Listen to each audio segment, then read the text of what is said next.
Is your relationship boring? Is it like walking down the same boring path over and over again? Like you're a deer going through the woods, mindlessly following the same path that you follow every single day to go to the same place to sleep, to go to the same place to eat. Stay tuned until the end and I will help you figure out how to make your relationship more exciting, more passionate, and more fulfilling for you. The challenge that I see with a lot of relationships is we get into the same familiar patterns over and over and over again. It's comfortable. It's familiar, right? You know what's going on. If you get up at the same time, you both go to work, you get home, you watch maybe some television together, maybe you have dinner on the couch, you know what the routine looks like. And it's very familiar. You do the same things, you have similar conversations. Maybe you go to the same places to eat or to drink. You engage in the same activities, you hang out with the same friends. And then you wonder, why am I so freaking bored in my relationship? Maybe you even wonder, am I in love anymore? Do I even like this person? Is this a good relationship for me? Have you ever questioned your relationship because of the rut that you're in? That's why it's so important to take power and control and change even one small thing at a time. So think about it. What can you change in your relationship to make it even better? Perhaps you look at a new place to go for date night. Perhaps you create a date night because you don't have one. Are there different people you can hang out with? For example, I know a couple that's been together for 5 years and their date night's on Wednesday night.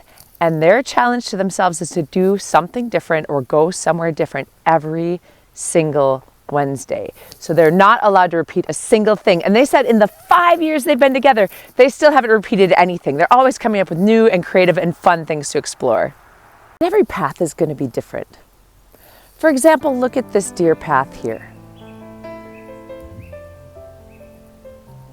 So you can see that on this path, there's a lot of snow built up and there's a bunch of field around it, right? So this path has been well worn so much that the snow hasn't melted away. Yet you look at this other deer path and the snow is actually melted away to show the green underneath, whilst the snow remains around it. This is like your relationship. You actually get to create what kind of path do you want to create? But also first ask yourself, what is it going to take to get out of my path? Is it going to take a hunter coming along and threatening my safety? Is it going to take a tree falling in the way? Is it going to take a flood washing away part of my path?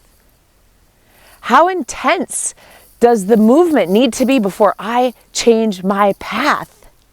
So imagine now, instead of waiting for something awful to happen in your relationship, or for you to fall out of love, or for them to fall out of love, or think that you're both boring, and then you're sitting here watching videos on YouTube wondering what the heck has happened in my relationship, imagine instead now you take that power for yourself and you make decisions on what it is that you want next in your relationship, how you want to engage, how you want to empower, and you start planning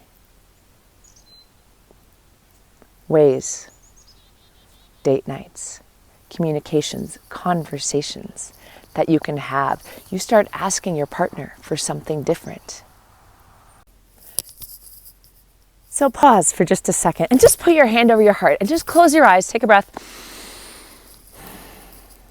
And just imagine now how you want your relationship to feel. Perhaps this is a way that you felt before when it was new and exciting. You didn't know each other very well and everything was an exploration. The strategy to get back to that is right in front of you. What can you change? What little change can you make? Because imagine of it this way. There's you, there's your partner, and there's a relationship. That's 3 entities. So if you work on changing yourself, the attitude you bring, the positivity you bring, the excitement you bring day to day when you see your partner, when you hug your partner, when you talk to them, if you change that level of excitement and you work on changing your relationship, you're changing 2 out of the 3 pillars of the relationship. And eventually that 3rd pillar will also change. In other words, your partner will start coming along. Because the other challenge I see that people get excited to change their relationship, and then they don't. So let me give you an example. Have you ever tried to get a drawer unstuck? And you pull on it and you pull on it and you pull on it and pull it on it. You get more frustrated and you get more frustrated, finally like, screw it. And you just leave it alone. Or you try to get something unstuck from the mud, right? You're trying to move a rock and it's stuck. Or you try to get a car out of a snowbank. That's pretty typical here in Minnesota. And you have two options. You either just let it be and you walk away, or you keep trying. Have you ever gotten stuck like that? Now tie this in with your relationship.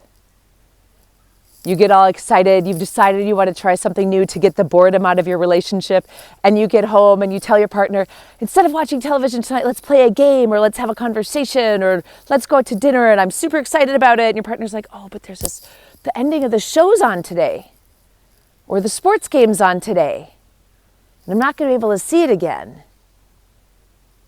And perhaps you start feeling rejected, or like your partner doesn't care, or it doesn't matter. Instead of giving up so simply, look at yourself. Where is that emotion coming from? How can I shift that?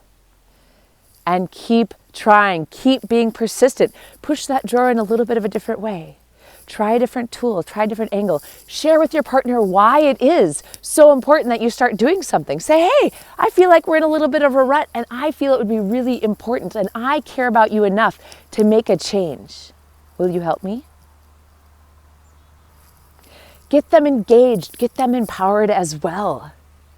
Figure out things that you know that you both love to do that would excite and engage both of you to bring back that spark.